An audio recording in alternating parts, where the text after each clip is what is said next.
Hey guys, this is IceFlare and welcome back to another YouTube video. Today I'm going to be doing another episode of my character analysis series. This episode is going to be on Scientist, so let's get into it.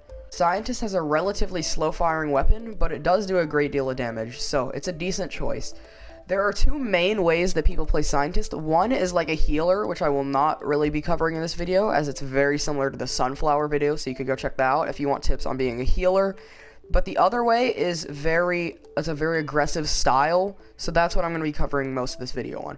What you're going to want to do, you can either use your warp to go pick off individuals, like one by one, which is a decent strategy, that's what I prefer, or if you're playing Turf Takeover, you could rush into the zone, throw down your sticky bombs, get as much damage as you can, and then warp out, and while you're healing up, you can heal other zombies or do whatever you want, really.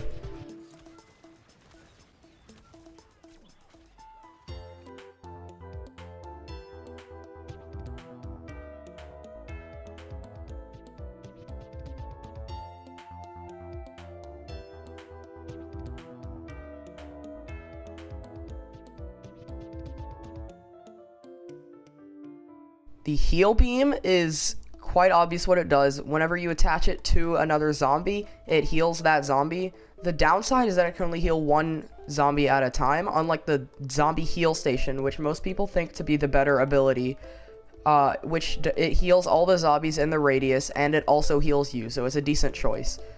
The warp is the Scientist's best ability by far because it lets you get up and close and personal to enemies, which is one of the most popular strategies for playing Scientist. It's very best used to save them until you want to get on an enemy, and then you can just ambush the enemy right here, like I just did with that weed, and get as much damage as you can. The sticky bombs, there's actually a really cool strategy that you can do with them. You can attach them to a zombie, and then the zombie runs up to the plants, and then the plants end up dying from it. Like, look. So sometimes they die. If they don't, it deals a great bit of damage. But it's still just good to use in general. The sticky bomb is just a unique ability in general. I'll just say that. If you play him correctly, Scientist can be very, very good aggressively. Although he only has a little bit of health, using his warp and his high damage gun, he's very good at one-on-one aggressive targets. So, like, I kind of warped a little too far there. But you know what I mean. Like, he's very, very, very good for aggressiveness if you can learn how to play him that way. And if you can, you'll be very unstoppable, especially with a couple of the variants I'll be talking about in a second. Before we get into the variants, I want to talk about my favorite strategy with Scientist. What I like to do, I warp up to an enemy, I throw my heal bomb down like right before I go into the battle. So then I'm shooting, and then when I'm about to die, it heals me up, and it gives me a little burst. And if you're still about to get low, you can throw down your heal station. I'm just using armored heal station, but even just normal heal station works. So if you can try to get that ability and the super heal ball, that is just my personal favorite strategy to use when I am using Scientist. Marine Biologist is my favorite character in the game. Out of all the characters, Marine Biologist is my favorite. What he does, he has very, very good splash, and he's very good at close range, but he also has a decent middle range. So he's a great balance, but he's also quite aggressive. Astronaut has like an automatic hold down the button type gun, so you can just hold it down and he keeps shooting.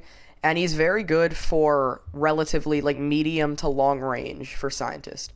Chemist is very, very close range. You practically have to be touching the character to damage them, but he is very, very good if you can get that close.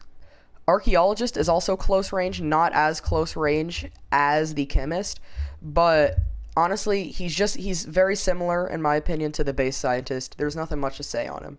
Zoologist is also a very, very close range. He has like a spread sort of shot, and he does a ton of damage if you can get up close to the enemy, so try to get up close when you're using him.